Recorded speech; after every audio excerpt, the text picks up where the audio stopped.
Inventory turn over നല്ലപോലെ ആകാനുള്ള measures adopt ചെയ്യുകയും അതുപോലെ തന്നെ ആ സൂപ്പർ മാർക്കറ്റിൽ എന്തുകൊണ്ടാണ് ആളുകൾ അതിലേക്ക് വരാത്തത് എന്ന് അനലൈസ് ചെയ്യുകയും അതിനനുസരിച്ച് ഇൻവെൻ്ററി അവിടെ കീപ്പ് ചെയ്യുകയും ചെയ്താൽ ഒരു മാർജിനിലേക്ക് കൊണ്ടുവരാൻ കഴിയും. ഒരു കൺസൾട്ടൻറ്റിൻ്റെ സേവനം വേണ്ടത്, അതായത് ഒരു സ്റ്റാൻഡേർഡ് ഓപ്പറേറ്റിംഗ് പ്രൊസീജിയർ സെറ്റപ്പ് ചെയ്യാനാണ് എങ്കിൽ അതൊരു 6 to 9 months വേണം.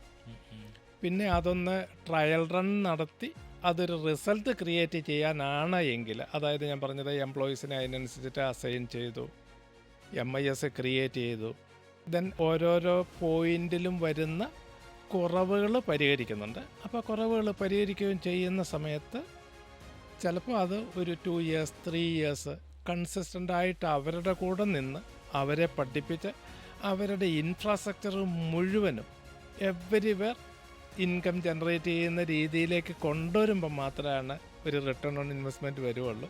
അതുകൊണ്ട് അവിടെ ഒരു പീരീഡ് എന്ന് പറയുന്നത് സ്പെസിഫൈ ചെയ്യാൻ ബുദ്ധിമുട്ടാണ്. എത്രമാത്രം അവർ സപ്പോർട്ട് ചെയ്യുന്നോ അത്രമാത്രം അവർക്ക് ബെനിഫിറ്റഡ് ആണ്. അതേപോലെ തന്നെ ഞാൻ പറഞ്ഞത് മിനിമം 1 to 3 years ഒരു സേവനം ആവശ്യമാണ്. ഒരു ദിവസം കൊണ്ട് ഒരിക്കലും ടൈം നമുക്ക് അല്ലെങ്കിൽ ഒരു റിസൾട്ട് ക്രിയേറ്റ് ചെയ്യുക എന്ന് പറയുന്നത് അസാധ്യമാണ്. കാരണം വെച്ചാൽ ഞാനിപ്പോൾ പറഞ്ഞ ആ supermarket, hypermarket and wholesale ഡിവിഷൻ്റെ കേസ് നോക്കുന്ന സമയത്ത് എന്തെല്ലാം പ്രോബ്ലംസാണ് അവിടെ നിൽക്കുന്നത്. റവന്യൂ ഗ്രോത്ത് ഇല്ല, അതേപോലെ തന്നെ ഓപ്പറേറ്റിംഗ് മാർജിൻ ഞാൻ പറഞ്ഞത് ഇൻകൺസിസ്റ്റൻ്റ് ആണ്, ദെൻ ഇൻവെൻ്ററി പൈൽ ചെയ്തുകൊണ്ടേയിരിക്കുന്നു, റിസീവബിൾസ് ഡേയ്സ് കൂടിക്കൊണ്ടിരിക്കുന്നു, അതുപോലെ തന്നെ എംപ്ലോയി ടേൺ ഓവർ കൂടിക്കൊണ്ടിരിക്കുന്നു. ഇതെല്ലാം ഒരു നെഗറ്റീവ് ഫിഗർ അല്ലേ? ഒന്നിച്ച ഒരു മാജിക് ചെയ്യാം എന്ന് വിചാരിച്ചാൽ ഒരു മജിഷ്യനൊന്നും അല്ലല്ലോ. അതുകൊണ്ട് ഒരു നോർമൽ ടൈമിൽ മാത്രമേ അത് റിസൾട്ട് ക്രിയേറ്റ് ചെയ്യാൻ പറ്റുള്ളൂ. പക്ഷേ റിസൾട്ട് ക്രിയേറ്റ് ചെയ്യാൻ പറ്റും.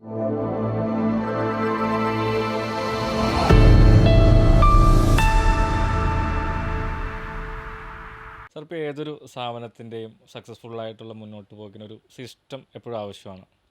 അപ്പോൾ ഈ ഒരു സിസ്റ്റം ബിൽഡ് ചെയ്യാനായിട്ട് എപ്പോഴും ഏതൊരു സ്ഥാപനം ആയിക്കോട്ടെ അല്ലെങ്കിൽ സംരംഭകരായിക്കോട്ടെ അവരെ ആശ്രയിക്കുന്നത് എപ്പോഴും ഒരു ബിസിനസ് കൺസൾട്ടൻറ്റിനെയാണ്. എപ്പോഴാണ് നമുക്കൊരു ബിസിനസ് കൺസൾട്ടൻറ്റിൻ്റെ ആവശ്യകത വരുന്നത്? അവരെന്താണ് നമ്മുടെ ഓഫീസിലേക്ക് അല്ലെങ്കിൽ സ്ഥാപനത്തിലേക്ക് ചെയ്യേണ്ടത്? അതിനെക്കുറിച്ചിട്ടൊന്ന് വിശദീകരിക്കാമോ? ഞാൻ എൻ്റെ ഒരു അനുഭവം ഷെയർ ചെയ്യാം. ഓക്കെ. ഞാൻ ഒരു ആൾ നടത്തുന്ന ഒരു സൂപ്പർ മാർക്കറ്റ് ഉണ്ടായിരുന്നു. അതിൽ ഏകദേശം ഈ സൂപ്പർ മാർക്കറ്റ് ഹൈപ്പർ മാർക്കറ്റും കൂടി ഒരു 13 നമ്പേഴ്സും അതോട് ചേർന്ന് അവർക്ക് ഞാൻ പറയുന്നത് ഒരു ഹോൾസെയിൽ ഡിവിഷനും ഉണ്ടായിരുന്നു. ഓക്കെ. ഈ 13 യൂണിറ്റിൽ ഏകദേശം ഒരു 5 എണ്ണം നെഗറ്റീവ് റിസൾട്ട് ക്രിയേറ്റ് ചെയ്യുന്നുണ്ടായിരുന്നു. അതായത് ലോസിലാണ് പോകുന്നത്. പക്ഷേ ഓവറോൾ നോക്കുമ്പോൾ പ്രോഫിറ്റ് ഉണ്ട്. പിന്നെ ബാക്കി ഒരു 4 എണ്ണം എന്ന് പറയുന്നത് നാരോ പ്രോഫിറ്റിലാണ് പോകുന്നത്. ബാക്കിയുള്ള ഒരു 5 4 9 4 13 എണ്ണം, ആ 4 എണ്ണം ബാലൻസ് ഉള്ളത് നല്ല പ്രോഫിറ്റ് ജനറേറ്റ് ചെയ്യുന്നുണ്ട്. അതേപോലെ ഹോൾസെയിൽ ഡിവിഷനും താരതമ്യേന നല്ലൊരു റിട്ടേൺ തരുന്ന ഭാഗമായിരുന്നു. മൊത്തം നോക്കുന്ന സമയത്ത് റിസൾട്ടുണ്ട്, പക്ഷേ റിട്ടേൺ ഓൺ ഇൻവെസ്റ്റ് അവരൊരു 100 കോടി ഇൻവെസ്റ്റ് ചെയ്തിട്ടുള്ള ഒരു സ്ഥാപനം ആയിരുന്നു. അവർക്ക് അതിൽ നിന്ന് കിട്ടുന്നത് ഒരു 5 കോടി 6 കോടി ആ രീതിയിലുള്ള റിട്ടേണേ ഉണ്ടായിരുന്നുള്ളൂ. കാരണം വെച്ചാൽ നെഗറ്റീവ് റിട്ടേൺ തന്ന ആ സൂപ്പർ മാർക്കറ്റ് ഹൈപ്പർ മാർക്കറ്റുകൾ ഇൻകം നാരോ ജനറേറ്റ് ചെയ്തതും കൂടി കൂടി വരുമ്പോഴേക്കും നല്ലപോലെ ജനറേറ്റ് ചെയ്ത സ്ഥാപനവും അതേപോലെ തന്നെ ഹോൾസെയിൽ ഡിവിഷൻ്റെയും പ്രോഫിറ്റ് ബാക്കിലേക്ക് വലിച്ചുകൊണ്ട് പോകും. അതെ. അങ്ങനെയാണ് സംഭവിച്ചത്. ഈ സ്ഥാപനത്തെ ഞങ്ങൾക്ക് അല്ലെങ്കിൽ എനിക്കൊന്ന് പരിശോധിക്കാനുള്ള ഒരു അവസരം കിട്ടി. ഓക്കെ. അവിടെ നമ്മൾ നോക്കുന്ന സമയത്ത് ഇവരുടെ റവന്യൂ ഗ്രോത്ത് ഒരു പ്രൊപ്പോർഷനേറ്റായിട്ട് അല്ലെങ്കിൽ ഒരു 10% അല്ല 15% ഗ്രോത്ത് അവിടെ കാണാനായിട്ട് നമുക്ക് കഴിഞ്ഞില്ല. അതൊരു നെഗറ്റീവ് വശമായിട്ടാണ് നമ്മൾ കണ്ടത്. ഇനി രണ്ടാമത്തെ ഭാഗത്തേക്ക് നോക്കുകയാണ് എങ്കിൽ അവരുടെ ഓപ്പറേറ്റിംഗ് പ്രോഫിറ്റ് മാർജിൻ, ഇപ്പോൾ ഞാൻ പറഞ്ഞു ഒരു വർഷം നമ്മൾ നോക്കിയപ്പോൾ ഒരു 5 കോടിയാണ് 100 കോടി ഇൻവെസ്റ്റ് ചെയ്ത് കിട്ടിയിട്ടത്. വേറൊരു വർഷം നോക്കുന്ന സമയത്ത് ഒരു 8 കോടി കിട്ടിയിട്ടുണ്ട്. പക്ഷേ മറ്റൊരു വർഷം നോക്കുമ്പോൾ അത് 2 കോടിയാണ്. അപ്പോൾ ഒരു കൺസിസ്റ്റൻ്റ് ആയിട്ടുള്ള ഒരു റവന്യൂ ജനറേറ്റ് ചെയ്യുന്ന ഒരു മോഡലിലേക്ക് അവർക്ക് എത്താൻ പറ്റിയിട്ടുണ്ടായിരുന്നു. അതുകൊണ്ട് നെറ്റ് പ്രോഫിറ്റ് ഇങ്ങനെ ഹൈലി ഫ്ലക്ച്വേറ്റിംഗ് ആയിട്ടായിരുന്നു പോയിക്കൊണ്ടിരുന്നത്. പിന്നെ നമ്മൾ വീണ്ടും കുറച്ചും കൂടി ആഴത്തിലേക്ക് പോയ സമയത്ത് അവരുടെ ഇൻവെൻ്ററി എല്ലാ വർഷവും കുറേശ്ശെ കൂടുന്നതല്ലാതെ കുറയുന്നില്ല. കുറയുന്നില്ല. ആ ഇൻവെൻ്ററി ലെവൽ എപ്പോഴും ഒരു ഒരു ആവശ്യത്തിലും കൂടുതലായിട്ടുള്ള അതായത് ഒരു ബിസിനസ്സിന് എപ്പോഴും ഞാൻ പറഞ്ഞത് സീസണൽ ഫ്ലക്ച്വേഷൻസ് ഉള്ളതുകൊണ്ട് കുറച്ച് താഴോട്ട് വരികയും പിന്നെ സീസൺ വരുന്ന സമയത്തേക്ക് കുറച്ച് മേലേക്ക് പോവുകയൊക്കെ ചെയ്യേണ്ട ഒരു ആവശ്യമുണ്ട്. അങ്ങനെയാണ് ശരിക്കും ഇൻവെൻ്ററി പോകേണ്ടത്. പക്ഷേ ആ ഒരു ഇൻവെൻ്ററി അങ്ങനെയല്ല അവർ മെയിൻറ്റെയിൻ ചെയ്തു പോകുന്നത്. അതുപോലെ തന്നെ ഇൻവെൻ്ററി നമ്പർ ഓഫ് ഡേയ്സ് എടുക്കുകയാണെങ്കിൽ ഇൻവെൻ്ററി ടേൺ ഓവറിൽ നമ്പർ ഓഫ് ഡേയ്സ് എടുക്കുകയാണെങ്കിൽ ഓരോ വർഷവും ആ inventory turn over number of days കൂടിക്കൊണ്ടിരിക്കുകയാണ്. ഹോൾസെയിൽ ഡിവിഷനിൽ അതേപോലെ തന്നെ സൂപ്പർ മാർക്കറ്റ് ഹൈപ്പർ മാർക്കറ്റിൽ സാധാരണ കമ്പാരിറ്റീവ്ലി ഈ റിസീവബിൾ അല്ലെങ്കിൽ ഡെറ്റേഴ്സ് കുറവാണ്. പക്ഷേ ഹോൾസെയിൽ ഡിവിഷൻ വന്നപ്പോൾ അവിടെ നല്ലപോലെ എമൗണ്ട് ഈ റിസീവബിളായിട്ട് നിൽക്കുന്നുണ്ട്. അതായത് ക്രെഡിറ്റ് സെയിൽ നടത്തിയിട്ടാണ് അവർ ആ ഒരു വിങ് കയറി വരുന്നത്. അവിടെ വീണ്ടും വീണ്ടും നമ്മൾ ഈ റിസീവബിൾ അനലൈസ് ചെയ്ത് നോക്കിയപ്പോൾ നല്ലൊരു പീരീഡ് അവിടെ ക്രെഡിറ്റ് ഇങ്ങനെ പോകുന്നുണ്ട്. അത് ഇയർ ബൈ ഇയർ ആ credit period number of days കൂടുകയും ചെയ്യുന്നുണ്ട്. പ്രൊപ്പോർഷനേറ്റ് ആയിട്ട് അതേപോലെ തന്നെ പേയബിളിൻ്റെ പീരീഡും പ്രൊപ്പോർഷനേറ്റ് ആയിട്ട് കൂടി വരുന്നുണ്ട്. ഈ സ്ഥാപനത്തിന് വേറൊരു പ്രത്യേകത നമ്മൾ കണ്ടത് ലേബർ ടേൺ ഓവറും താരതമ്യേന ഇൻഡസ്ട്രിയുടെ ആവറേജ് വെച്ച് നോക്കുമ്പോൾ അതും കൂടുതലാണ്. വീണ്ടും ഞങ്ങൾ ഒന്നും കൂടി ആ സൈഡൊന്നും കൂടി അനലൈസ് ചെയ്തപ്പം എംപ്ലോയി പ്രൊഡക്ടിവിറ്റി നോക്കി. ആ പ്രൊഡക്ടിവിറ്റി നോക്കുമ്പോഴും അവിടെയും ചെറിയ പ്രോബ്ലംസ് നമുക്ക് കാണാൻ പറ്റും. അതായത് idle time year by year കൂടി വരുന്നതല്ലാതെ ഐഡിൽ ടൈം കുറയ്ക്കാനുള്ള മെഷേഴ്സ് ഒന്നും. ഇവിടെ ഒരു കൺസൾട്ടൻറ്റിന് കറക്റ്റായിട്ട് അനലൈസ് ചെയ്ത് എടുത്തിട്ടുണ്ട് എങ്കിൽ നമുക്ക് അവരുടെ പെർഫോമൻസ് ഇമ്പ്രൂവ് ചെയ്ത് കൊണ്ടുവരാവുന്നതാണ്. നമ്മൾ ആദ്യം ആ ലോസ് മേക്കിംഗ് യൂണിറ്റിനെ നമ്മൾ എടുക്കുക. ആ ലോസ് മേക്കിംഗ് യൂണിറ്റിനെ നമ്മൾ എടുക്കുന്ന സമയത്ത് എന്തുകൊണ്ടാണ് ആ ലോസ് മേക്കിംഗ് യൂണിറ്റ് വരാനുള്ള കാരണം വെച്ചാൽ ഒരു സൂപ്പർ മാർക്കറ്റ് അല്ലെങ്കിൽ ഹൈപ്പർ മാർക്കറ്റിൻ്റെ നേച്ചറിൽ വോളിയമാണ് അവരുടെ പ്രോഫിറ്റ് എന്ന് പറയുന്നത്. കാരണം വെച്ചാൽ സൂപ്പർ മാർക്കറ്റ് ഹൈപ്പർ മാർക്കറ്റിൽ മാർജിൻ ഒരു തിൻ മാർജിൻ്റെ ഒരു ബിസിനസ്സാണ് അവിടെ. അപ്പോൾ വോളിയം നന്നായി കയറുകയാണ് എങ്കിൽ ആ വോളിയം ഒരു നാരോ മാർജിനാണ് എങ്കിലും ഒരു 3 പ്രാവശ്യം 4 പ്രാവശ്യം അല്ലെങ്കിൽ 5 പ്രാവശ്യം ഇൻവെൻ്ററി ടേൺ ഓവർ വന്നാൽ ആ മാർജിൻ ഇടുമ്പോൾ 20-24% നമുക്ക് ഓപ്പറേറ്റിംഗ് മാർജിൻ കൊണ്ടുവരാൻ പറ്റും. പക്ഷേ ഇവിടെ അത് സംഭവിക്കുന്നില്ല. അതായത് ടേൺ ഓവർ പ്രൊപ്പോർഷനേറ്റായിട്ട് ഇൻക്രീസ് ചെയ്ത് വരാത്തത് കൊണ്ട് ഈ കിട്ടിയ ഓപ്പറേറ്റിംഗ് മാർജിൻ എക്സ്പെൻസസിലേക്ക് വൈപ്പ് ഓഫ് ചെയ്ത് അത് ലോസിലേക്ക് വരുവാണ് ചെയ്തത്. അപ്പോൾ ഇൻവെൻ്ററി ടേൺ ഓവർ നല്ലപോലെ ആകാനുള്ള മെഷേഴ്സ് അഡോപ്റ്റ് ചെയ്യുകയും അതുപോലെ തന്നെ ആ സൂപ്പർ മാർക്കറ്റിൽ എന്തുകൊണ്ടാണ് ആളുകൾ അതിലേക്ക് വരാത്തത് എന്ന് അനലൈസ് ചെയ്യുകയും അതിനനുസരിച്ച് ഇൻവെൻ്ററി അവിടെ കീപ്പ് ചെയ്യുകയും ചെയ്താൽ ഒരു മാർജിനിലേക്ക് കൊണ്ടുവരാൻ കഴിയും. അതേപോലെ തന്നെ ഇന്ന് ഒരുപാട് പുതിയ സംവിധാനങ്ങൾ, അതായത് ഇ കോമേഴ്സ് നമുക്ക് ചെയ്യുക, അതുപോലെ തന്നെ വീടുകളിൽ ഡെലിവറി ചെയ്യുക, അങ്ങനെ കസ്റ്റമർ റിലേറ്റഡ് ആയിട്ടുള്ള ആക്ടിവിറ്റീസ് ആഡ് ചെയ്യുന്നതോടുകൂടി നമുക്ക് ഞാൻ പറഞ്ഞത് സൂപ്പർ മാർക്കറ്റിലേക്കുള്ള ആളുകളുടെ വരവ് ആ നമ്പർ നമുക്ക് കൂട്ടാൻ പറ്റും. അങ്ങനെ നല്ലപോലെ അനലൈസ് ചെയ്തിട്ട് നമുക്ക് ഞാൻ പറഞ്ഞത് അവിടെ പ്രോഫിറ്റ് കൊണ്ടുവരാനും കഴിയും. ദെൻ ഹോൾസെയിൽ ഡിവിഷനിലേക്ക് വരുമ്പം ഹോൾസെയിൽ ഡിവിഷനും മാർജിൻ വളരെ കുറവാണ്. കാരണം ചില ഹോൾസെയിലാണ് അവർക്ക് റീറ്റെയിലേഴ്സിനാണ് നമ്മൾ കൊടുക്കുന്നത്. അതായത് B2B ആണ് ബില്ലുകൾ ജനറേറ്റ് ചെയ്യുന്നത്. അപ്പോൾ B2 ബില്ലിൽ ജനറേറ്റ് ചെയ്യുന്ന സമയത്ത് നല്ലൊരു ലോങ് പീരീഡ് ക്രെഡിറ്റ് പോയാൽ ചെറിയ മാർജിനിൽ അതും അധികം മുന്നോട്ട് പോകുന്നതിന് മുമ്പ് ആ ബിസിനസ് ഡൗൺ ആവുന്നതാണ്. ഇങ്ങനെയുള്ള കാരണങ്ങൾ കണ്ടുപിടിക്കുകയും അതിന് കറക്റ്റീവായിട്ടുള്ള മെഷേഴ്സ് അഡോപ്റ്റ് ചെയ്യുകയും ചെയ്താൽ മാത്രമേ ആ business super market and hyper മാർക്കറ്റിൻ്റെ റവന്യൂ കൂട്ടുകയും അതേപോലെ തന്നെ ഹോൾസെയിൽ ഡിവിഷൻ്റെ ആ ടേൺ ഓവർ കൂട്ടുകയും ക്രെഡിറ്റ് പീരീഡ് കുറയ്ക്കുകയും ഇൻവെൻ്ററി ഹോൾഡിംഗ് പീരീഡ് കുറയ്ക്കുകയും ചെയ്യുമ്പം മാത്രമാണ് നമുക്ക് നല്ലൊരു റിസൾട്ടിലേക്ക് കൊണ്ടുവരാൻ പറ്റുക. ഇത് നല്ല ഒരു സിസ്റ്റം, ഓപ്പറേറ്റിംഗ് സിസ്റ്റവും അതുപോലെ തന്നെ ആ ഓപ്പറേറ്റിംഗ് സിസ്റ്റത്തിനോട് ചേർന്ന് ഒരു സ്റ്റാൻഡേർഡ് ഓപ്പറേറ്റിംഗ് പ്രൊസീജിയറും അതുപോലെ തന്നെ അവിടെ വർക്ക് ചെയ്യുന്ന എംപ്ലോയിയും ഒന്ന് ചേർത്ത് നിർത്തിയാൽ നല്ലൊരു ഇൻഫർമേഷൻ നമുക്ക് കിട്ടുകയും ആ ഇൻഫർമേഷൻ നമ്മൾ നന്നായി പരിഗണിച്ച് അതിന് അനുസരിച്ച് ഒരു റെമഡിയൽ മെഷേഴ്സ് എടുക്കുകയും ചെയ്താൽ ഈ സ്ഥാപനങ്ങളെ നമുക്ക് മുന്നോട്ട് ഒരു പ്രോഫിറ്റ് ജനറേറ്റിംഗ് ആയിട്ടുള്ള ഒരു സ്ഥാപനമായിട്ട് കൊണ്ടുവരാൻ കഴിയും.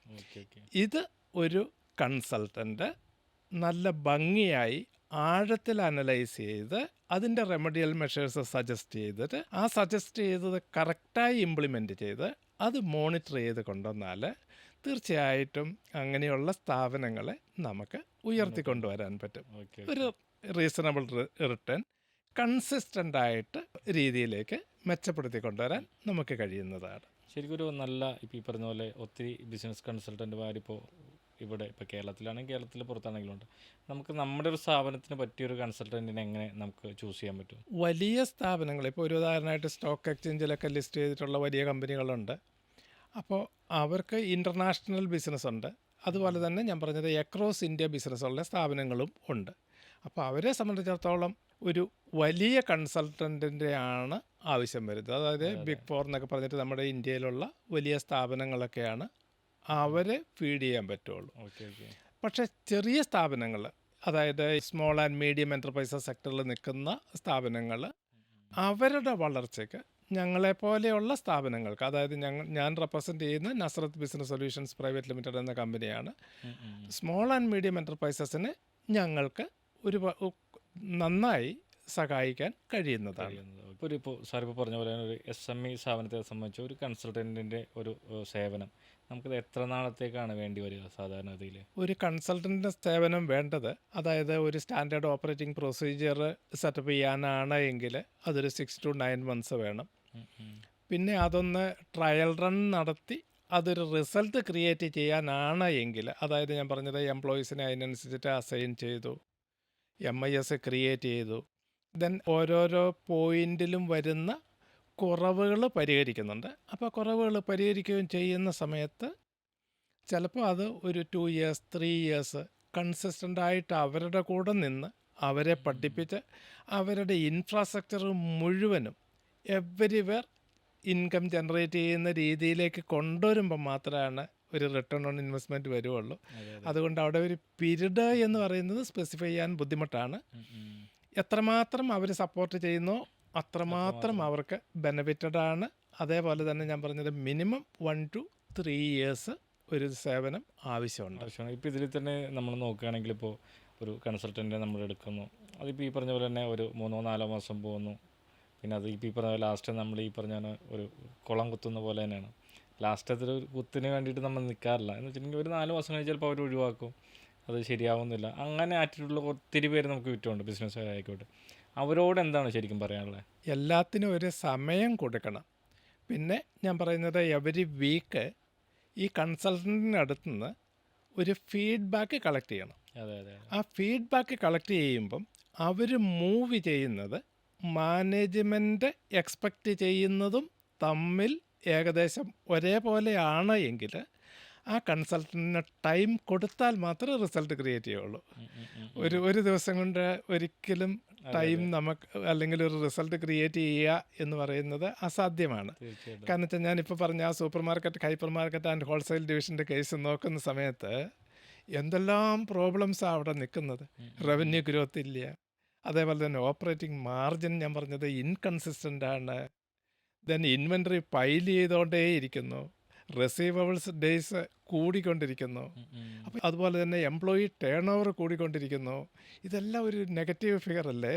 ഒന്നിച്ച ഒരു മാജിക്ക് ചെയ്യാം എന്ന് വിചാരിച്ചാൽ ഒരു മജിഷ്യനൊന്നും അല്ലല്ലോ. അതുകൊണ്ട് ഒരു നോർമൽ ടൈമിൽ മാത്രമേ അത് റിസൾട്ട് ക്രിയേറ്റ് ചെയ്യാൻ പറ്റുള്ളൂ. പക്ഷേ റിസൾട്ട് ക്രിയേറ്റ് ചെയ്യാൻ പറ്റും.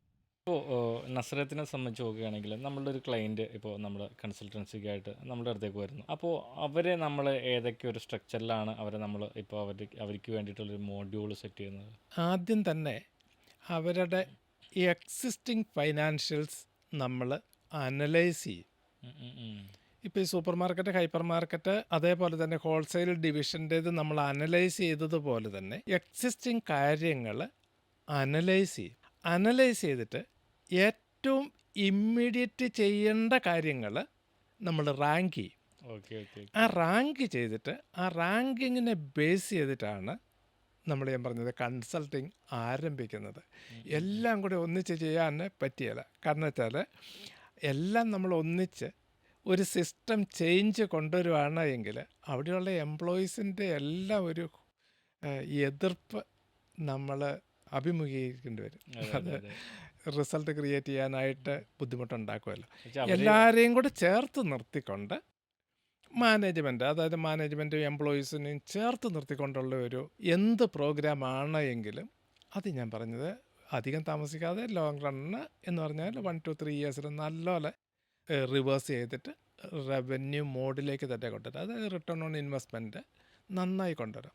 അല്ല, ഇവിടെ എപ്പോഴും സാർ ഇപ്പോൾ നേരത്തെ പറഞ്ഞില്ല, എപ്പോഴും നമ്മളൊരു നേരിടുന്നൊരു ക്രൈസിസ് ഇപ്പോൾ ഈ പറഞ്ഞ സ്റ്റാഫിനെ കറക്റ്റ് ആ മോഡലിലേക്ക് കൊണ്ടുവരാനായിട്ടായിരിക്കും. പക്ഷെ അവർ ഇതുവരെ ഒരു ഫോളോ ചെയ്തൊരു സിസ്റ്റം ആയിരിക്കുമല്ലോ പിന്നീട് വരുന്നത്. സ്ലോ ആൻഡ് സ്റ്റഡി ഒരു എക്സ്പീരിമെൻറ്റ് അത് തന്നെയായിരിക്കും കുറേയും കൂടെ നന്നായി വരുന്ന ഒരു പോളിസി. ഇന്നോവേഷൻ എന്ന് പറയുന്ന ഒരു കോൺസെപ്റ്റിൽ തന്നെ ഇന്നോവേഷൻ എന്ന് വിചാരിക്കുന്നത് ഒരു ഇമ്പാക്റ്റ് ക്രിയേറ്റ് ചെയ്യണമെങ്കിൽ ആ ഐഡിയ റിസൾട്ട് ജനറേറ്റ് ചെയ്യണമെങ്കിൽ പരാജയപ്പെട്ട് തന്നെ റിസൾട്ട് ക്രിയേറ്റ് ചെയ്യുള്ളൂ.